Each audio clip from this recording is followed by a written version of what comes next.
1. Obtain an emery board. Most of us have one of these sitting about in the bathroom cabinet.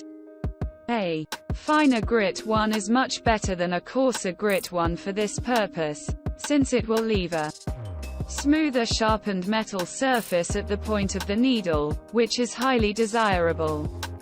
A very fine grit diamond or very fine grit stone tool, knife sharpener or scrap of very fine grit emery paper may have a finer grit than a fingernail emery board, and may leave a smoother point on the needle after grinding, which is highly desirable for this first step in repairing any kind of blunt needle.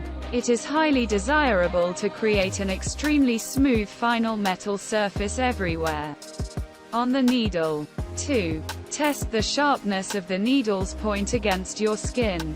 If the point is still as sharp as it can be, then the needle may only need to be polished to improve its performance.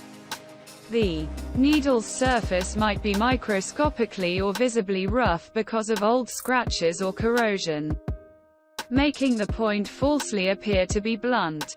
If the point is actually blunt, then rub the emery board around only the point area of the needle, or pull the tip of the needle backward with some downward force, while turning the needle in your fingers, on the flat very fine grit sharpening surface at a shallow angle, as when sharpening a knife on a flat stone.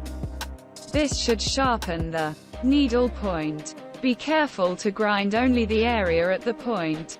Be careful to not scratch the manufacturer's mirror smooth finish anywhere else on the needle. Any scratches on the needle will need to be removed later by polishing, so don't add unnecessary scratches by grinding. 3. Polish the metal to make it as mirror smooth as possible after grinding. Put a dab of toothpaste that contains polishing grit, or automobile paint polishing paste or metal polishing paste on a scrap of cloth lying on top of a rubber glove, as an impermeable pad, at the extreme edge of a kitchen or bathroom countertop. Pull the needle backward on the cloth repeatedly a large number of times, with some downward force, while turning it in your fingers to polish all sides of the needle. The gritty toothpaste or other gritty polishing paste on the cloth will become increasingly blackened, indicating that the metal is being microscopically polished. Eventually, the metal will become mirror smooth. This is a long-proven, successful final procedure that is well worth the effort.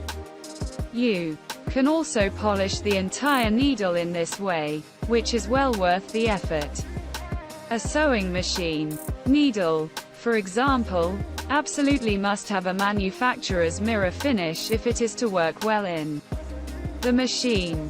Clean the polishing paste off the polished needle and off your fingers using detergent or soap and water. 4. Use soap. If you are still experiencing difficulties in pushing through the needle after using the emery board, only if necessary, or other very fine grit grinding surface, only if necessary, followed by the important final polishing paste procedure to achieve a manufacturer's mirror-like surface, then you can rub the needle, entire length, across a bar of dry soap.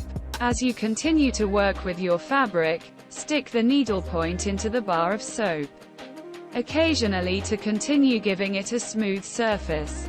The soap does not damage the fabric.